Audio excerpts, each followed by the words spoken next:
Who was your grandfather first off? He was John Gallagher. He came over to Beaver Island, which is in northern Lake Michigan. He came over from Ireland. A lot of people from Ireland, the island of Moor in Ireland, a lot of them came over to Beaver Island because the first ones who came thought it was so much like home. And now it's a big island with a school and a couple of churches, lots of restaurants, good restaurants. And so anyway, John Gallagher, my grandfather, came over and he met my grandmother, who was a Gallagher too, Margaret Gallagher, and they were married. Then they moved to Escanaba, and that's where he sailed from, or that's where he was living when he went sailing. And I guess that's about all I know about him. I never met him, of course. My dad was 11. Okay. So let's see here. So did your grandmother, Margaret, was she from the UP or was she from Ireland as well? No, her parents were both born in Ireland, but she was born on Beaver Island. So your grandfather met her on Beaver Island? On Beaver Island, yes. And then they came to Escanaba? Yep. Mm-hmm. Do you know when they moved?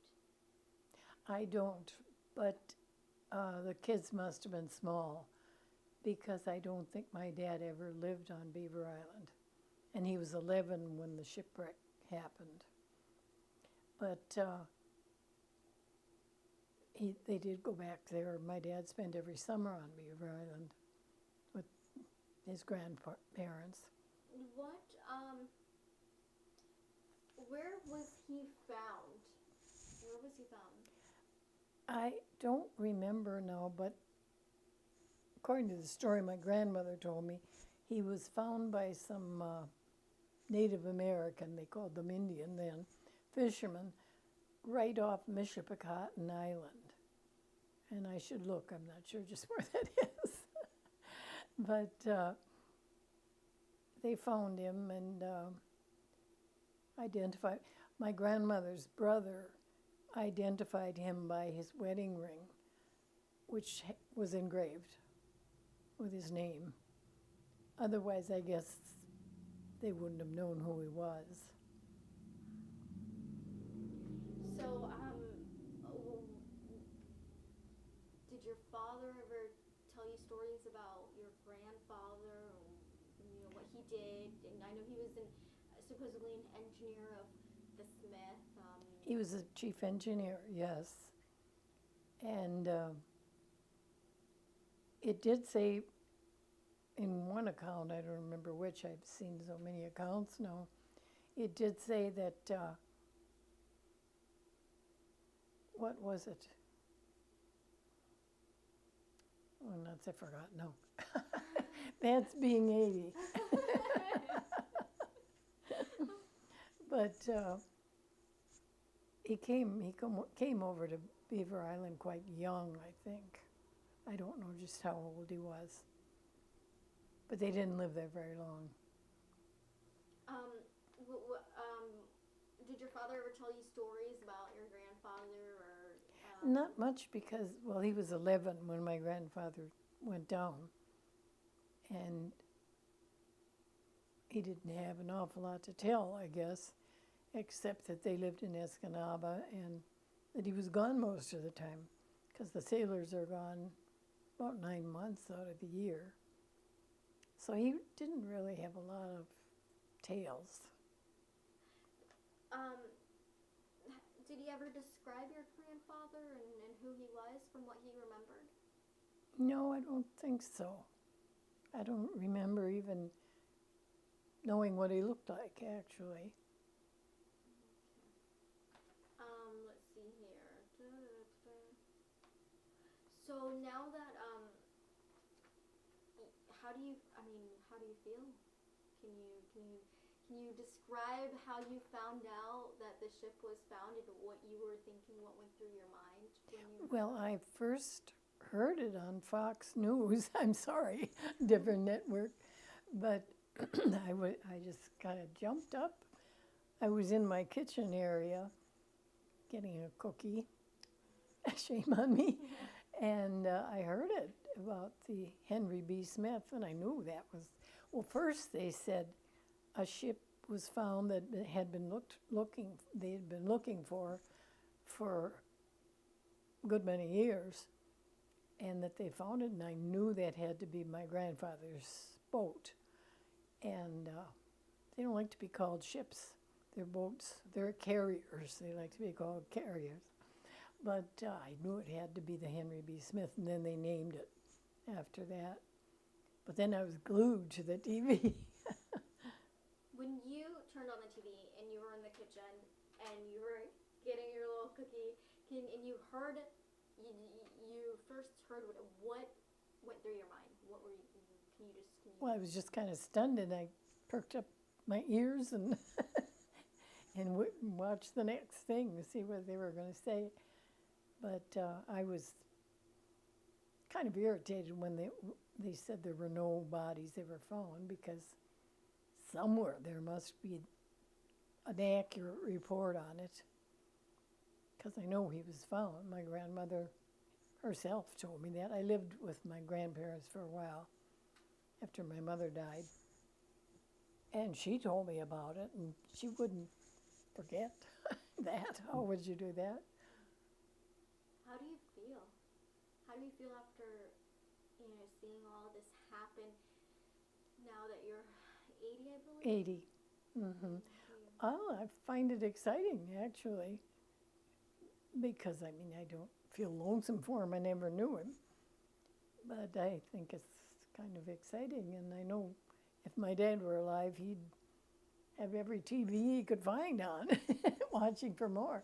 Oh, my goodness. What does it mean to you? Just something very nice that brings back the past. Doesn't mean much more than that, but it's exciting.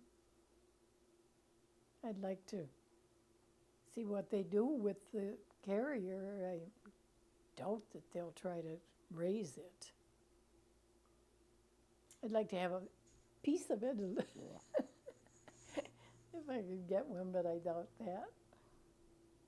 Yeah, I was talking to a couple people about, if there was an idea of raising the carrier, and that's I said probably no. not going to happen. It's too deep.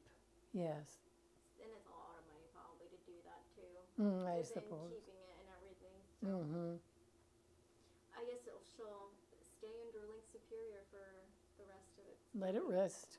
Yeah. I know that they're going to do another another investigation. They're going to come back and do some more filming. Oh, are they? They're trying to find out how what happened exactly, like how it sank. So at that point, Well, I know some things about it that they didn't say on when I heard it on Fox News. I don't know if I should tell tales out of school or not. He had been warned. It was the Cleveland Cliffs boat. It was then Cleveland Cliffs, and it had a different name anyway. But it was one of their carriers. And he had been warned. He was late so much with his deliveries that he was warned if he missed another one, he'd be fired. Well, of course, they weren't going to fire him in a storm like that, where I think it was 13 boats went down, something like that. And but he was afraid not to go, and so he went out knowing it was treacherous. And the hatches were not even all covered, and they just went down right off Marquette. And people were still watching. He had just left, so he wasn't very far. do you know if anybody had watched it sink or anything like that, or was it too far away? No, I think some Marquette people did, though.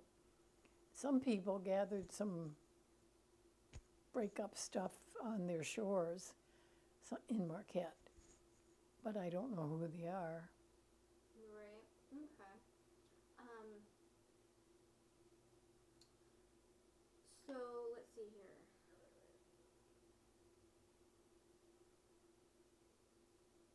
have we talked about everything? Are we missing anything? Well, I don't think there's anything else. My grandmother remarried and to a very nice man. He was the only grandfather I ever knew. But so I kind of miss knowing one of my grandfathers, but I didn't know either one of them. So but I enjoy the stories. My dad had a million of them, but I wish I could remember most of them.